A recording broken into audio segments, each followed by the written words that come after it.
Hi, my name is Audrey Cody, and this is my persuasive speech. These are my audience members. When I was younger, back in middle school especially, I was a straight A student, and I had the smarts to prove it. So when I got my first failing grade, the world ended, at least for a week or two. And I'm sure many of you have been in the same sticky situation.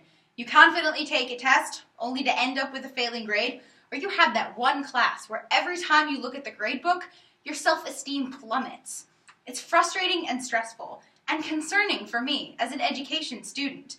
I've recently been researching the effects of formalized grading on college students, and it's not good. I believe that the current grading system most colleges use does more harm than good because it's outdated, subjective, and it limits student achievement. Therefore, it should be abolished at the college level. The first thing to recognize is that the current grading system is outdated. It was in 1897 that Mount Holyoke College adopted the letter grading system that many universities use today, with the exception that they included the letter grade of E.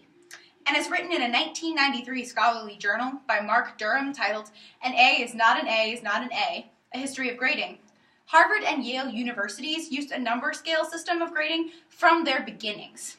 So when you do the math, we've been using the same grading system for roughly 121 years.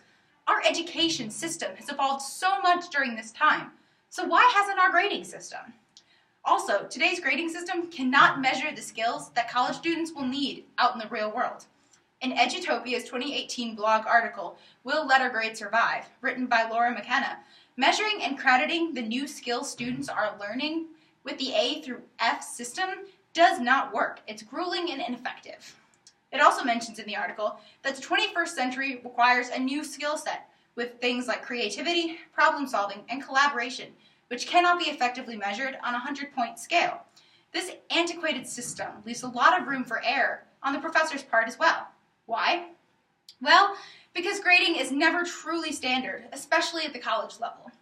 In an online blog post from bestschools.org, written by David Tomar, entitled "Eliminating the Grading System in College, the Pros and Cons," the rhetorical question was asked, how could a professor's experiences and expectations not factor into the process of assigning letter grades?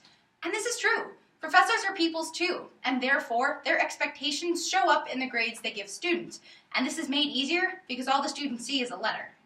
And teachers often categorize students by their first impression.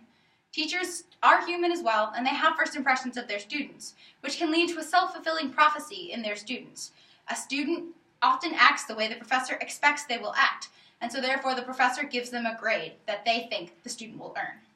And of course, students' grades are still sometimes subject to personal prejudice. Julie Henry, in a 2013 article labeled "Teacher Bias Gives Better Marks to Favorite Pupils, Research Reveals," claims that a study found that most of the staff at a particular college allowed their bias and personal feelings to influence their markings of their students. It's very easy for discrimination to affect grading when all a student sees of their professor's thought process is a letter or a percentage. The current grade system is flawed for sure. So how does it affect students?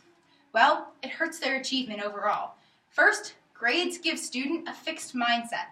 There's a growing trend in education that deals with student mindsets, whether or not they're fixed about learning or they have a growth mindset about learning. Obviously, teachers want a growth mindset, but psychologist Carol Dweck, in a November 2014 TED Talk titled "The Power of Believing You Can Improve," mentions on how grading reflects performance, not potential, and all of this encourages a fixed mindset in students. She asked the audience, in regards to fixed mindset students, are we raising kids who are obsessed with getting A's? These students' biggest goal is getting the next A, what their next test score is, and not on what they're learning and how to apply it in the bigger picture. And part for parcel with the growth mindset is feedback. College students don't often get constructive feedback, and when they do, it's not in a timely manner. Think about the last time, especially in a science or math class, you got immediate and constructive feedback that you could apply. You can't, can you? Well, you're not alone. Jo Boaler, in her 2016 book, Mathematical Mindsets, mentions feedback and states that as students got older, professors gave less constructive feedback and more fixed grading. And college grades do not take into account their students' effort or drive. According to a 2009 online article in the U.S. News by Lynn Jacobs and Jeremy Hyman titled "10 Things You Didn't Know About College Grading," effort's not taken into account. students are graded on the product. This means that grades become a form of ego feedback for college students. Essentially, how a college student feels about themselves is reflected in their grade. So, what needs to change? First, teachers need to move away from the 100-point and letter-based grading system.